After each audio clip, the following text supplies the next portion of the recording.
Sa unang pagkakataon nagsalita si Jackie Lou Blanco ilang araw matapos ang pagpanaw ng ex-husband niyang si actor-director Ricky Davao.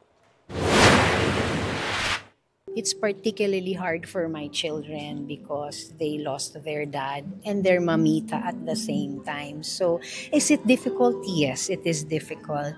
We are just trying to draw strength from each other and just praying for God's strength that we are able to go through this together.